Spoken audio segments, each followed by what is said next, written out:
ക്രിസ്തുവിൽ എത്രയും സ്നേഹം നിറഞ്ഞവരെ, ഇന്ന് നമുക്ക് പ്രാർത്ഥനയെ പറ്റിയുള്ള ഒരു വ്യതിരിക്തമായൊരു ചിന്ത രീതിയിലൂടെ കടന്നു പോകാനായിട്ട് ഞാൻ നിങ്ങളെ സ്വാഗതം ചെയ്യാം. വചനത്തിൽ നമ്മൾ കേൾക്കുന്നുണ്ടല്ലോ, ചോദിക്കുവിൻ നിങ്ങൾക്ക് കിട്ടും, അന്വേഷിക്കുവിൻ നിങ്ങൾ കണ്ടെത്തും, മുട്ടുവിൻ നിങ്ങൾക്ക് തുറന്നു കിട്ടും. ഈ ഒരു വചനോഭാഗവുമായി ബന്ധപ്പെട്ട് ഒരു സ്ഥലത്ത് ഞാൻ വളരെ ഘോരം പ്രസംഗിച്ച് ഇറങ്ങി വരുമ്പോൾ ഒരു ചെറുപ്പക്കാരൻ, അവന് ഏകദേശം ഒരു 22-23 വയസ്സ് പ്രായം ഉണ്ടാകും. അവൻ എൻ്റെ അടുത്ത് വന്നിട്ട് പറഞ്ഞു, ഡാസ്റ്റാ എനിക്ക് അച്ഛനോടൊന്ന് സംസാരിക്കണം. അപ്പം ഞാൻ പറഞ്ഞു, ചേട്ടാ ഞാൻ ഇത്തിരി തിരക്കിലാണ്, ഞാൻ നിനക്ക് എൻ്റെ നമ്പർ തരാം, നിനക്ക് ഇന്നേ തന്നെ എനിക്ക് പറ്റത്തില്ല, സ്വസ്ഥമായിട്ട് നീ ഏതെങ്കിലും സമയത്ത് തന്നെ ഒന്ന് വിളിച്ചാൽ മതി, നമുക്ക് സ്വസ്ഥമായിട്ട് സംസാരിക്കാമെന്ന് പറഞ്ഞു. പക്ഷേ അവൻ സന്തോഷത്തോടെ നമ്പർ വാങ്ങിച്ചിട്ട് പോയി. പിറ്റേ ദിവസം രാവിലെ തന്നെ അവൻ എന്നെ വിളിച്ചു. എന്നിട്ട് അവനെ തന്നെ പരിചയപ്പെടുത്തി. അവിടെ പറഞ്ഞു, അച്ഛാ ഞാൻ അച്ഛനെ കാണാമെന്നോട്ടെ. ഞാൻ പറഞ്ഞ് വന്നോളാം പറഞ്ഞു. അവൻ എൻ്റെ അടുത്ത് വന്നു. ഏകദേശം ഒരു 1.5 മണിക്കൂറോളം അവൻ എൻ്റെ അടുത്ത് സംസാരിച്ചു. അവൻ സംസാരിച്ചിട്ട് അവൻ്റെ സംസാരത്തിൻ്റെ ഒരു ശൈലിയും അവൻ്റെ സംസാരത്തിൻ്റെ ഒരു രീതിയും എന്ന് വെച്ചാൽ, ഞാൻ അച്ഛൻ ഉപേക്ഷിച്ചു, ഞാൻ എൻ്റെ ദൈവത്തെ ഉപേക്ഷിക്കാനായിട്ട് തീരുമാനിച്ചിരിക്കുകയാണ്. അപ്പോഴാണ് അച്ഛൻ്റെ ഇന്നലത്തെ പ്രസംഗം ഈ പ്രാർത്ഥനയുമായിട്ട് ബന്ധപ്പെട്ട് കേട്ടത്. അതുകൊണ്ട് ഉപേക്ഷിക്കാനുള്ള തീരുമാനത്തിന് മാറ്റമൊന്നുമില്ല. പക്ഷേ എങ്കിൽ അച്ഛനോട് എനിക്ക് കുറച്ച് ക്ലാരിഫിക്കേഷൻ, അച്ഛൻ പറഞ്ഞതിനോട് എനിക്ക് ഒരുപാട് വിയോജിപ്പുകളുണ്ട്. ഞാൻ പറഞ്ഞത് ഇങ്ങനെയാണ്, നിരന്തരമായിട്ട് പ്രാർത്ഥിക്കണം, തമ്പുരാനോട് പ്രാർത്ഥിച്ചാൽ നമുക്ക് കിട്ടാത്തതായിട്ടൊന്നുമില്ല, അങ്ങനെയുള്ള കുറച്ച് കാര്യങ്ങളുമായി ബന്ധപ്പെട്ടാണ് ഞാൻ സംസാരിച്ചത്. എന്നിട്ട് അവൻ പറഞ്ഞ എങ്ങനെയാണ് വെച്ചാൽ, ഞാൻ ഒരു കാര്യത്തിന് വേണ്ടിയിട്ട് 500 ദിവസം തുടർച്ചയായി പല ഭക്തകർമ്മങ്ങളും വിശുദ്ധ കുർബാനയും കുമ്പസാരവും ഉപവാസവും ഒക്കെ ആയിട്ട് ഇങ്ങനെ കടന്നു പോവുകയായിരുന്നു. പക്ഷേ ഈ 500 ദിവസം കഴിഞ്ഞു, എന്നിട്ട് ഇപ്പോഴും ദൈവം ഞങ്ങളുടെ കാര്യത്തിലൊരു തീരുമാനമാക്കിയിട്ടില്ല. ഞാൻ ചോദിച്ചു, നിങ്ങളുടെ പ്രാർത്ഥനയുടെ നിയോഗം എന്താണെന്ന് ചോദിച്ചു. അപ്പോൾ അവർ പറഞ്ഞ നിയോഗം വേറെ ഒന്നുമില്ല, ഈ കൂട്ടുകാരനല്ല കൂട്ടുകാരിയാണ്.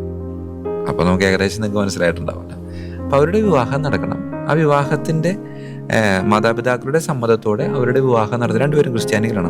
മാതാപിതാക്കളുടെ സമ്മതത്തോടെ വിവാഹം നടക്കുക എന്നൊരു പ്രത്യേക നിയോഗം വെച്ച് രണ്ടുപേരും 500 ദിവസത്തോളം, നിസ്സാരമായിട്ടുള്ളൊരു കാര്യമല്ല, 1.5 വർഷത്തിലധികം നീണ്ടു നിൽക്കുന്ന ഒരു പ്രാർത്ഥനായജ്ഞം. ആ പ്രാർത്ഥനായജ്ഞം കഴിഞ്ഞു.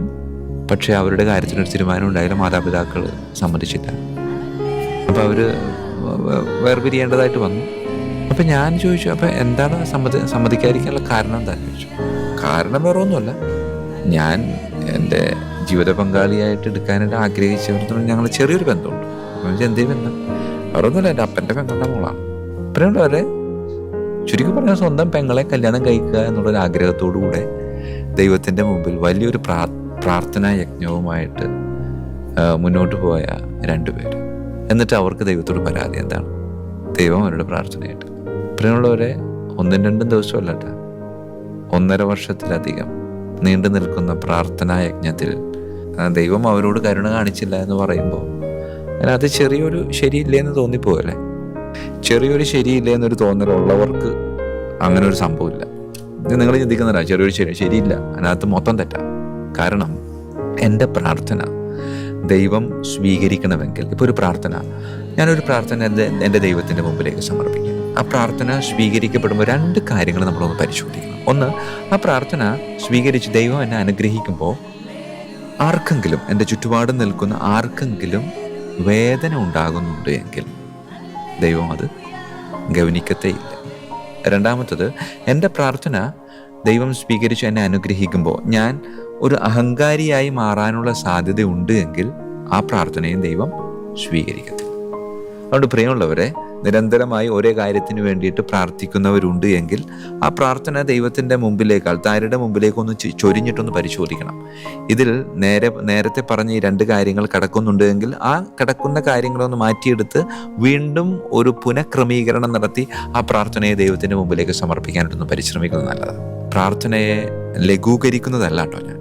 കൃത്യമായിട്ട് പ്രാർത്ഥനയെപ്പറ്റി നിങ്ങൾ മനസ്സിലാക്കണം. പ്രാർത്ഥന എന്ന് പറയുന്നത് ദൈവത്തിൻ്റെ മുമ്പിലേക്ക് കൊടുത്തിട്ടുള്ള എന്തെങ്കിലും കാര്യങ്ങൾ ദൈവമേ എനിക്ക് തിരിച്ചു തരണം എന്ന് പറഞ്ഞുകൊണ്ട് പോകുന്ന ഒരു കാര്യമായിട്ട് ചിലപ്പോൾ നമ്മൾ ചിന്തിക്കാറുണ്ട്, അല്ലേ? പ്രാർത്ഥന എന്ന് പറയുന്നത് ഗിവ് ആൻഡ് ടേക്ക്, കൊടുക്കുക എടുക്കുക. പക്ഷെ പലപ്പോഴും നമ്മൾ എടുക്കാൻ വേണ്ടിയിട്ടാണ് നമ്മൾ പരിശ്രമിക്കുന്നത്. കർത്താവിൻ്റെ മുമ്പിൽ സമയം കണ്ടെത്താനായിട്ട് നമുക്ക് സാധിക്കുന്നുണ്ട്. കുറച്ചധികം സമയം കർത്താവിൻ്റെ മുമ്പിലേക്ക് നമുക്ക് തന്നെ നമ്മളെ തന്നെ സമർപ്പിച്ച്, ഉദാഹരണത്തിന് നമ്മളെന്തെങ്കിലും ഇൻ്റർവ്യൂവിന് പോകുമ്പോൾ, അല്ലെങ്കിൽ ആദ്യമായിട്ട് ജോലിക്ക് പോകുമ്പോൾ, നമ്മുടെയൊക്കെ വീടുകളിൽ നിന്ന് ഈശോയുടെ തിരുഹൃദയത്തിൻ്റെ മുമ്പിൽ കുറച്ച് നേരം പ്രാർത്ഥിക്കുന്നത് എന്താ? അങ്ങോട്ട് പറയാനുള്ളതൊക്കെ പറഞ്ഞിട്ട് ഇങ്ങോട്ട് പോരുക. അവിടെ നിന്ന് എന്തെങ്കിലും ഇങ്ങോട്ട് പറയുന്നുണ്ടോ എന്ന് പലപ്പോഴും നമ്മൾ ശ്രദ്ധിക്കാറില്ല. അതുകൊണ്ട് പ്രിയമുള്ളവരെ, ചോദിക്കുവിൻ നിങ്ങൾക്ക് കിട്ടും, ചോദിക്കുന്നത് നിങ്ങൾക്ക് കിട്ടുമെന്ന് വചനത്തിൽ പറഞ്ഞിട്ടില്ല. അന്വേഷിക്കുവിൻ നിങ്ങൾ കണ്ടെത്തും, അന്വേഷിക്കുന്നത് കണ്ടെത്തും, അങ്ങനെ പറഞ്ഞിട്ടുണ്ട്. മുട്ടുവിൻ നിങ്ങൾക്ക് തുറക്കപ്പെടും, അല്ലെങ്കിൽ മുട്ടുവിൻ നിങ്ങൾക്ക് തുറന്നു കിട്ടും, ഞാൻ മുട്ടുന്ന വാതിൽ തന്നെ എൻ്റെ മുമ്പിൽ തുറന്ന് തരും എന്ന് പറഞ്ഞിട്ടില്ല. അന്വേഷിക്കുമ്പോൾ തമ്പുരാൻ അറിയാലോ ഇവൻ എന്താ അന്വേഷിക്കുന്നത്, എന്തിനാ അന്വേഷിക്കുന്നത്.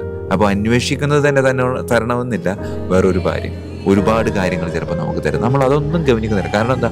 എനിക്ക് പിടിവാശിയാണ്. ഞാൻ മുട്ടുന്ന വാതിൽ തന്നെ എനിക്ക് തുറന്നു കിട്ടണമെന്ന്. വേറെ ഒരുപാട് വാതിലുകൾ അതിന് സമീപ പ്രദേശങ്ങളിൽ ദൈവം നമുക്കായി തുറക്കുന്നുണ്ടെങ്കിൽ നമ്മൾ അതിനെപ്പറ്റി ഗവനിക്കുന്നില്ല. അതുകൊണ്ട് പ്രിയമുള്ളവരെ, പ്രാർത്ഥനയുടെ ചിന്തയിലൂടെ നമ്മളിങ്ങനെ കടന്നു പോകുമ്പോൾ ഞാൻ നിങ്ങൾക്ക് പരിചയപ്പെടുത്താനായിട്ട് ആഗ്രഹിക്കുന്ന ഒരു കാര്യമുണ്ട്. ഒരു സ്പിരിച്വൽ ബൊക്കെ. കേട്ടിട്ടുണ്ടോ എന്ന് എനിക്കറിയത്തില്ല.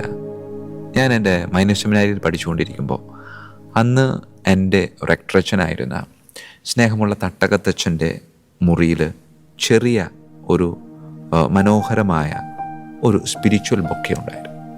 സ്പിരിച്വൽ ബൊക്കെ ഗോതിരത്ത് പള്ളിയിൽ നിന്ന് അച്ഛന് കിട്ടിയതാണ്. അച്ഛൻ്റെ ഓർഡിനേഷൻ്റെ സമയത്ത് 1977 അച്ഛൻ്റെ ഓർഡിനേഷൻ. അതെൻ്റെ മനസ്സിൽ ഇപ്പോഴുണ്ട്. ആ ഇടവകക്കാർ അന്ന് മിക്കവാറും അന്നത്തെ വികാരിയച്ഛൻ്റെ നേതൃത്വത്തിൽ കൊടുത്തതായിരിക്കാം. വികാരിയച്ഛൻ്റെ നേതൃത്വത്തിൽ കൊടുത്തൊരു കാര്യമുണ്ട്. ഇടവക ജനങ്ങൾ നവവൈദികന് നൽകുന്ന ആധ്യാത്മിക പൂച്ചെണ്ട് എന്ന തലക്കെട്ടോടെ അതിനകത്ത് കൊടുത്തിരുന്നേച്ചത് എനിക്ക് തോന്നുന്നു 500 ദിവ്യബലി, 1000 ജപമാല, പിന്നെ കുറച്ച് നമ്പർ ഞാൻ ഓർക്കുന്നില്ല, കുറച്ചധികം നമ്പർ ഇട്ടിട്ട് സുഹൃത ജപങ്ങൾ എന്ന് പറഞ്ഞിട്ടുണ്ട്. പ്രിയമുള്ളവരെ, എനിക്ക് കൗതുകകരമായ ഒരു കാര്യമായിരുന്നു. പഴയ കാലത്ത് നിലനിന്നിരുന്ന സുന്ദരമായ ഒരു പ്രാർത്ഥനയുടെ സമ്പ്രദായം. നമ്മളൊക്കെ പലപ്പോഴും പല ആഘോഷങ്ങളിലൂടെ കടന്നു പോകാറുണ്ട്. മക്കളുടെ ജന്മദിനം, മാതാപിതാക്കളുടെ വിവാഹ വാർഷികം, ആ സമയത്തൊക്കെ അവർക്ക് ഡ്രസ്സും സ്വീറ്റ്സും അലങ്കാരങ്ങളൊക്കെ നൽകി അവരെ സന്തോഷിപ്പിക്കുമ്പോൾ അത് ഇന്നത്തെ ഈ ലോകത്തിൻ്റെ സന്തോഷം മാത്രമായിട്ട് അവശേഷിക്കുമ്പോൾ ഒരിക്കലും അവസാനിക്കാത്ത ഒരു യാഥാർത്ഥ്യം നമ്മുടെ കൂടെ ഉണ്ട്. അത് ആത്മീയ യാഥാർത്ഥ്യമാണ്. എൻ്റെ ആത്മാവാണ്. ആത്മാവിന് മരണമില്ല. അപ്പോൾ മരണമില്ലാതെ അന്ത്യം വരെ, അല്ലെങ്കിൽ മരണമില്ലാതെ ഇങ്ങനെ ജീവിതം ആസ്വദിക്കാൻ പോകുന്ന എൻ്റെ ആത്മാവിന് സന്തോഷം നൽകുന്ന ഇതുപോലുള്ള സ്പിരിച്വൽ ബൊക്കെ അത് നമ്മുടെ കുടുംബങ്ങളിലേക്കും നമ്മുടെ പ്രാർത്ഥനാ രീതികളിലേക്കും കൊണ്ടുവരാനായിട്ട് പരിശ്രമിക്കണം.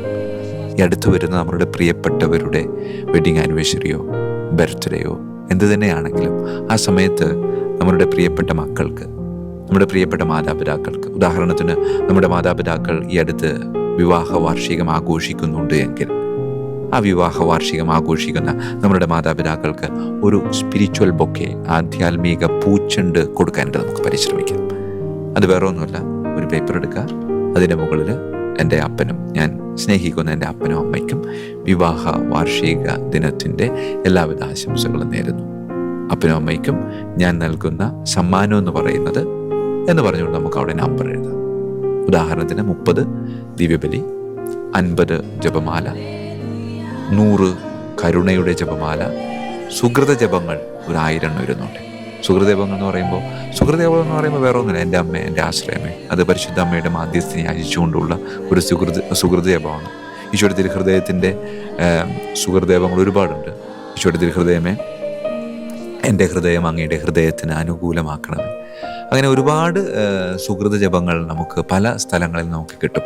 എനിക്ക് തോന്നുന്നു നമ്മളുടെ വീടുകളിൽ നമ്മൾ ഉപയോഗിക്കുന്ന ഈ വണക്കമാസം ഉണ്ടല്ലോ, പരിശുദ്ധ അമ്മയുടെ, വിശുദ്ധ ഔസേപ്പിതാവിൻ്റെ, അതിനകത്ത് സൽക്രിയ, അതോടൊപ്പം തന്നെ അതിൻ്റെ കൂടെ ഒരു സുഹൃദേവം കൂടി ഉണ്ടാവും. ആ സുഹൃദേവങ്ങൾ ഒരുപാടുണ്ട് നമുക്ക്. അതേതെങ്കിലുമൊക്കെ നമ്മൾ സ്വന്തമാക്കിയെടുത്ത് അതുകൂടെയൊക്കെ ചേർത്ത് സുന്ദരമായ ഒരു സ്പിരിച്വൽ ബൊക്കെ നമ്മളുടെ മാതാപിതാക്കൾക്ക്, നമ്മുടെ മക്കൾക്ക്, നമ്മുടെ പ്രിയപ്പെട്ടവർക്ക് കൊടുക്കാൻ സാധിച്ചാൽ അത് വെറുതെ പേപ്പറിൽ എഴുതി കൊടുത്താൽ മാത്രം പോരാ, അത് നമ്മൾ പ്രാർത്ഥിക്കണം. 30 പ്രാവശ്യം ഞാനെൻ്റെ ദൈവാലയത്തിൽ പോയി ഞാൻ ആർക്കാണോ ഇത് കൊടുത്തിട്ടുള്ളത് അല്ലെങ്കിൽ കൊടുക്കാൻ പോകുന്നത് ആ വ്യക്തിക്ക് വേണ്ടിയിട്ട് പ്രാർത്ഥിച്ച് ഇത് കൊടുത്തു കഴിയുമ്പോൾ ആ വ്യക്തിക്കുണ്ടാകുന്ന ഒരു ആധ്യാത്മിക വളർച്ച അത് നിസ്സാരമല്ല പ്രിയമുള്ളവരെ. അതുകൊണ്ട് അതിന് പ്രാധാന്യം കൊടുക്കണമെന്നാണ് ഞാൻ വ്യക്തിപരമായിട്ട് ആഗ്രഹിക്കുന്നത്. കുറച്ച് നാളുകൾക്ക് മുമ്പ് എനിക്ക് ഒരു രസകരമായ വിവാഹത്തിൻ്റെ ക്ഷണക്കത്ത് കിട്ടുന്നുണ്ടായി. ക്ഷണക്കത്ത് എന്ന് പറയുന്നത് നേരിട്ട് അവനെന്നെ ക്ഷണിച്ചതാണ്. അച്ഛാ, എൻ്റെ വിവാഹമാണ്, വരണം. അപ്പം ഞാൻ ചോദിച്ചു, എന്നാണ് വിവാഹം? അപ്പം ഞാൻ തീരുമാനിച്ചിട്ടില്ല അച്ഛാ. ഞാൻ പറഞ്ഞ്, പെൺകുട്ടി എവിടെ നിന്നാണ്? അത് ശരിയായിട്ടില്ല. കണ്ടോ നീ അവളെ? ഇല്ല അച്ഛാ, കണ്ടിട്ടില്ല. പെൺകുട്ടിയെ കണ്ടിട്ടില്ല, പെൺകുട്ടി എവിടത്തുകാരത്തിയാണെന്ന് അറിയത്തില്ല, പെൺകുട്ടിയെ പറ്റി ഒരറിവില്ല, വിവാഹത്തിൻ്റെ ദിവസം തീരുമാനിച്ചിട്ടില്ല. എന്നിട്ട് എന്നെ അവൻ വിവാഹത്തിന് ക്ഷണിക്കാൻ. ഞാൻ അവനോട് ചോദിച്ചു, എടാ നീ എന്നെ കളിയാക്കാണോ എന്ന് ചോദിച്ചു. അപ്പോൾ അവൻ പറഞ്ഞൊരു മറുപടി ഉണ്ട്, ചാച്ചാ, ഞാനേ എൻ്റെ ജീവിതത്തിലേക്ക് കടന്നു വരാൻ പോകുന്ന ഒരു ജീവിത പങ്കാളി, എന്തായാലും ഒരു ജീവിത പങ്കാളി എൻ്റെ അടുത്തേക്ക് വരും, അതെനിക്കറിയാം. ദൈവം എനിക്ക് വേണ്ടിയിട്ട് ഒരു ജീവിത പങ്കാളിയെ ഒരുക്കിയിട്ടുണ്ട്. പക്ഷേ എനിക്ക് വേണ്ടി ദൈവം ഒരുക്കിയ ജീവിത പങ്കാളിയെ സ്വീകരിക്കാൻ ഞാൻ ഒരുങ്ങിയിട്ടില്ല അച്ഛൻ. അതുകൊണ്ട് ഞാൻ ഒരു ഒരുക്കത്തിൻ്റെ ഒരു പ്രക്രിയ ക്രമീകരിച്ചിട്ടുണ്ടായിരുന്നു. ഞാൻ വ്യക്തിപരമായിട്ട് ക്രമീകരിച്ചതാണ്. എന്നിട്ട് അവൻ പറഞ്ഞ ആ ഒരുക്കത്തിൻ്റെ ഒരു പ്രക്രിയ എങ്ങനെയായിരുന്നു വെച്ചാൽ, ഞാൻ 500 ദിവ്യബലി, 1000 ജപമാല, 2500 കരുണക്കൊന്ത്, ഇത് എൻ്റെ ജീവിതത്തിലേക്ക് ദൈവം കൊണ്ടുവരാൻ പോകുന്ന എൻ്റെ ജീവിത പങ്കാളിയെ സമർപ്പിച്ചുകൊണ്ടുള്ള ഒരു പ്രാർത്ഥനയായിട്ട് ഞാൻ ക്രമീകരിച്ചിരിക്കുകയായിരുന്നു. അത് ഇന്നലെയാണ് തീർന്നത്. അതുകൊണ്ടാണ് ഞാൻ അച്ഛനെ വിവാഹത്തിന് ക്ഷണിച്ചിരുന്നവർ. പ്രിയമുള്ളവരെ, ഞാൻ ഒരുപാട് തവണ ഈ സ്പിരിച്വൽ ബൊക്കയെ പറ്റിയൊക്കെ പറഞ്ഞിട്ടുണ്ടെങ്കിലും സ്പിരിച്വൽ ബൊക്കയുടെ ഒരു ആത്മീയ അനുഭവം നേരിട്ട് അനുഭവിച്ചൊരു ദിവസമായിരുന്നു. അധികം താമസിയാതെ തന്നെ എനിക്കൊരു 2 മാസം കഴിഞ്ഞില്ല, ഇവനിത് പറഞ്ഞതിന് ശേഷം 2 മാസം കഴിഞ്ഞില്ല, അവനെന്നെ ശരിക്കും വിവാഹത്തിന് ക്ഷണിക്കായിരുന്നു. ആ വിവാഹത്തിൽ ഞാൻ പങ്കെടുക്കുമ്പോൾ ഞാൻ അനുഭവിച്ച ഒരു അനുഭവം, അല്ലെങ്കിൽ ഒരു ആധ്യാത്മിക അനുഭവം എന്ന് പറയുന്നത് അത് തികച്ചും വ്യത്യസ്തമായിരുന്നു. പ്രിയമുള്ളവരെ, നമ്മുടെയൊക്കെ ചുറ്റുപാടും ജീവിക്കുന്ന ചില വ്യക്തികൾ നമുക്ക് ചില കാര്യങ്ങൾ, പണ്ടെങ്ങോ നിലനിന്നിരുന്ന ചില കാര്യങ്ങളൊക്കെ അത് ജീവിതത്തിൽ അത്യാവശ്യമാണെന്ന് മനസ്സിലാക്കി അവർ വീണ്ടും കൊണ്ടുവരിക. വിവാഹപ്രായമെത്തിയ മക്കൾക്ക് വേണ്ടി പ്രാർത്ഥിക്കുന്ന മാതാപിതാക്കൾ എൻ്റെ അടുക്കൽ വരുമ്പോൾ അവർക്ക് ഞാൻ ഈ ഉദാഹരണം പറഞ്ഞു കൊടുക്കാറുണ്ട്. പ്രിയമുള്ളവരെ, പ്രാർത്ഥന എന്ന് പറയുന്നത് ദൈവത്തിൻ്റെ മുമ്പിൽ നിന്ന് അല്ലെങ്കിൽ ദൈവത്തിൻ്റെ പക്കൽ നിന്ന് എന്തെങ്കിലുമൊക്കെ പിടിച്ചു വാങ്ങലല്ല, മറിച്ച് ദൈവത്തോട് ഇങ്ങനെ ചേർന്ന് നിന്നുകൊണ്ട് ദൈവത്തിൻ്റെ പക്കൽ നിന്ന് സന്തോഷത്തോടെ, ദൈവത്തിൻ്റെ അനുവാദത്തോടെ, പിടിച്ചു വാങ്ങലല്ല, സന്തോഷത്തോടുകൂടെ പകർന്നു നൽകുന്ന സമ്മാനങ്ങളാണ് പ്രാർത്ഥനകൾ എന്ന് പറയുന്നത്. അതുകൊണ്ട് അങ്ങനെ ഒരു പ്രാർത്ഥനയുടെ അനുഭവത്തിലേക്ക് നമുക്ക് കടന്നു വരാൻ പറ്റത്തില്ല. ചോദിക്കുവിൻ, ചോദിക്കുന്നത് അത് തന്നെ വേണോ? ചോദിക്കുവിൻ, ദൈവം നിങ്ങൾക്ക് തരും.